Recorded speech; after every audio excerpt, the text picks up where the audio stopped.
بسم اللہ الرحمن الرحیم اللہم صل علی محمد وعلی آل محمد کما صلیت علی ابراہیم وعلی آل ابراہیم انک حمید مجید اللہم بارک علی محمد وعلی آل محمد کما بارکت علی ابراہیم وعلی آل ابراہیم انک حمید مجید۔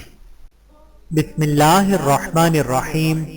السلام علیکم ورحمۃ اللہ وبرکاتہ۔ نافرمانی کا انجام۔ حضور اکرم صلی اللہ علیہ وآلہ وسلم فجر کی نماز کے بعد اصحاب کرام سے دریافت فرما لیا کرتے تھے کہ تم میں سے کسی نے کوئی خواب دیکھا ہے؟ اگر کسی نے دیکھا ہو تو آپ صلی اللہ علیہ وآلہ وسلم اس کی تعبیر فرما دیا کرتے۔ چنانچہ ایک مرتبہ جب آپ صلی اللہ علیہ وآلہ وسلم نے صحابہ سے دریافت فرمایا اور کسی نے بھی خواب کا تذکرہ نہ کیا تو حضور اکرم صلی اللہ علیہ وآلہ وسلم نے ارشاد فرمایا کہ آج میں نے ایک خواب دیکھا ہے کہ دو آدمی میرے پاس آئے ہیں جو میرا ہاتھ پکڑ کر مجھ کو ایک مقدس سرزمین کی طرف لے چلے ہیں۔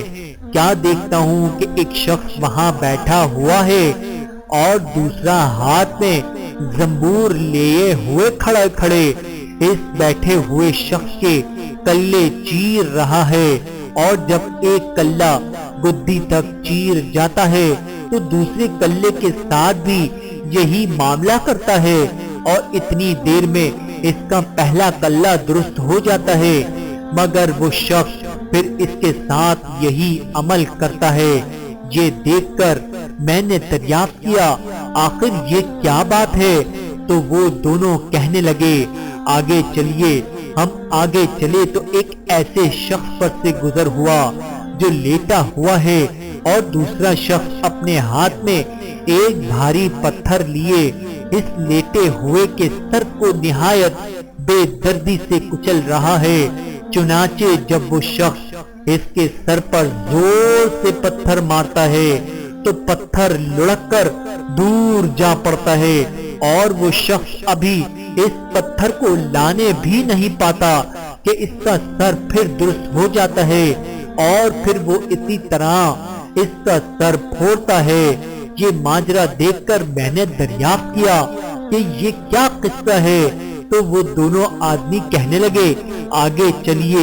جب آگے چل کر ہم ایسے غار پر پہنچے جو تنور کی طرح اندر سے کشادہ تھا اور اوپر سے تنگ، جس میں آگ دہک رہی تھی، اور بہت سے مرد و عورت اس میں پڑے تھے۔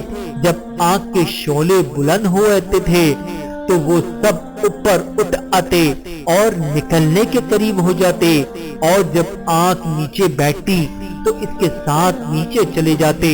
یہ دیکھ کر میں نے معلوم کیا کہ یہ کیا معاملہ ہے، تو وہ دونوں کہنے لگے آگے چلیے۔ آگے چل کر ہم نے دیکھا کہ ایک خون کی نہر میں ایک شخص کھڑا ہے اور دوسرا شخص نہر کے کنارے پر کھڑا ہے، جس کے سامنے بہت سے پتھر پڑے ہیں۔ جس وقت اندر والا شخص نہر کے کنارے کی طرف آتا اور نکلنا چاہتا ہے تو کنارے والا شخص زور سے اس کے منہ پر پتھر مارتا ہے کہ وہ پھر اسی جگہ پہنچ جاتا ہے۔ پھر نکلنا چاہتا ہے تو پھر مار کر اس کو اسی جگہ پہنچا دیتا ہے۔ اس حال کو بھی میں نے معلوم کرنا چاہا تو وہ دونوں کہنے لگے کہ آگے چلیے۔ آگے چل کر ہم ایک ایسے سبز و شاداب باغ میں پہنچے جس میں ایک بڑے درخت کے نیچے ایک بوڑھا آدمی اور بہت سے بچے بیٹھے ہیں۔ اسی درخت کے قریب ایک اور شخص بیٹھا ہوا ہے جس کے سامنے آگ جل رہی ہے، جس کو وہ دھوک رہا ہے۔ پھر دونوں مجھ کو اس درخت پر چڑھا لے گئے جس کے درمیان میں ایک خوبصورت مکان تھا۔ وہ دونوں مجھے اس مکان میں لے گئے۔ اتنا عمدہ مکان میں نے کبھی نہیں دیکھا تھا، جس میں بہت سے بوڑھے، جوان اور بچے موجود تھے۔ پھر باہر لا کر اس سے بھی اوپر لے گئے، جہاں پہلے گھر سے بھی زیادہ عمدہ مکان تھا جس میں صرف بوڑھے اور جوان تھے۔ اب میں نے ان دونوں شخصوں سے کہا کہ تمام رات تم مجھے لیے پھرے، آخر ان اسرار کی حقیقت سے بھی تو آگاہ کرو۔ جب انہوں نے بتایا جس شخص کے کلے چیرے جا رہے تھے وہ جھوٹا ہے، جس کی جھوٹی باتیں دنیا میں مشہور ہو جاتی تھی، قیامت تک وہ اسی سزا میں مبتلا رہے گا، اور جس کا سر پھوڑا جا رہا تھا وہ ایسا شخص ہے جس کو اللہ تعالیٰ نے علم قرآن عطا فرمایا مگر رات کو غافل ہو کر سو رہتا تھا اور دن کو اس پر عمل نہ کرتا تھا۔ قیامت تک وہ اس عذاب میں مبتلا رہے گا، اور آگ کے غار میں زناکار پڑے ہیں اور خون کی نہر میں سود خور ہیں۔ ہاں وہ بڑے میاں جو سر سب درخت کے نیچے بیٹھے ہیں حضرت ابراہیم علیہ السلام ہیں، اور ان کے گرد لوگوں کی نابالغ اولاد اسی درخت کے قریب جو آگ دھونکتے والا شخص آپ نے دیکھا وہ مالک دروغہ دوزخ ہے، اور درخت کے اوپر والا وہ پہلا گھر جس میں آپ داخل ہوئے تھے عام مسلمان کا گھر ہے اور دوسرا شہیدوں کا ہے۔ ہم دونوں آدمیوں میں جبرائیل ہوں اور یہ میکائیل ہیں۔ اس کے بعد کہنے لگے ذرا سر اٹھائیے۔ میں نے سر اٹھا کر دیکھا تو میرے اوپر ایک سفید بادل مجھے نظر آیا۔ وہ کہنے لگے یہ آپ کا گھر ہے۔ اس پر میں نے کہا تو مجھے چھوڑو، میں اپنے گھر میں داخل ہو جاؤں۔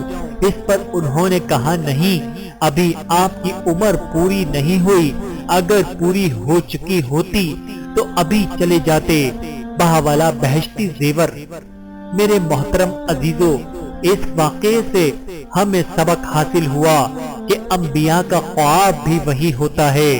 اس سچی حکایت سے جھوٹ بے عملی یعنی قرآن پاک کا علم ہونے کے باوجود اس پر عمل نہ کرنا، نیز زناکار سود خور کی سزاؤں کا حال نابالغوں، عام مسلمانوں اور شہداء کے درجات کا حال معلوم ہوا۔